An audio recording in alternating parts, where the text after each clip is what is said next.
What's up, y'all? Welcome back to the Growth of Greg vlog. It's April and we're here in the thick of spring, but some days are still feeling like winter. Regardless, we're sticking to the theme we've been doing all year long, lining goals up and knocking them down, and this month is still the same.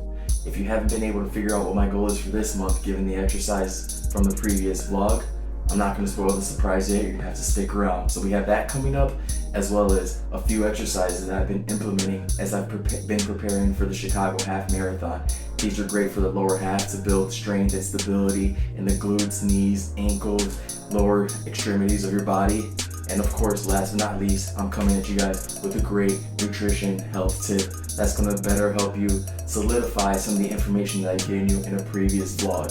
So not only can we get more information, but also begin to build better habits. So that's all for you to dive in and munch on this vlog. So let's stick around and get at it. Alright, y'all. So this month's goal is to try to knock out a 10-second handstand. If you haven't caught by the exercises already, let's see how this goes today. Wish me luck.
Alright, y'all, so after many trials and many falls, I have to call this goal an incomplete or a failure. Did get like a solid 6-7 second handstand, so I'm not too disappointed, but we'll have to see how the rest of these goals go for the year.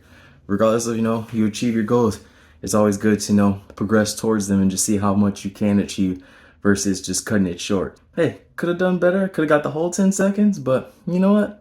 I'll live with that.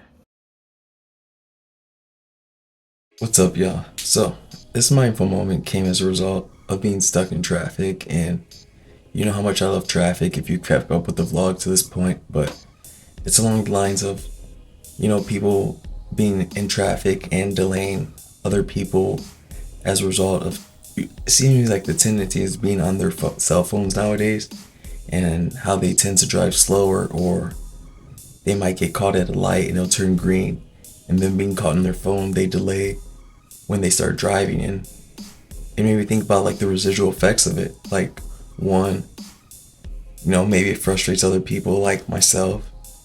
Two, like the delays it causes for other people and myself. And three, how it's kind of becoming a norm, and how this self-centeredness or ignorance or selfishness seem like it's becoming okay. I don't know if I'm okay with that. Like, I think we need to do a better job being mindful of other people, especially when we're in vehicles. And in that moment, I guess our priority should be navigating from one place to another versus trying to communicate with a person who's not in the place that we are. And if that's the case, then maybe we should second guess our mode of transportation, like taking public transportation, so we have the option to freely be on our devices without having to worry about other commuters and things like that. But it's just weird how there's something that we can change and potentially be helpful to other people, because who's to say someone's not on the road in a rush to get to their dream job interview, and them missing a light delays them by a few minutes, which has them miss that opportunity. And that's crazy to think about, that you solely could jeopardize someone job opportunity. Or you could be like, oh, they could have left earlier, but maybe they did leave earlier and you decided that scrolling was more important that day than just getting to where you needed to be. Makes you think how many opportunities that we're caught up being selfish, that maybe holding open a door or moving to the side could benefit someone so much more.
I know I've talked about the importance of sleep, but this month's nutrition tip is how to build that consistency with your sleep.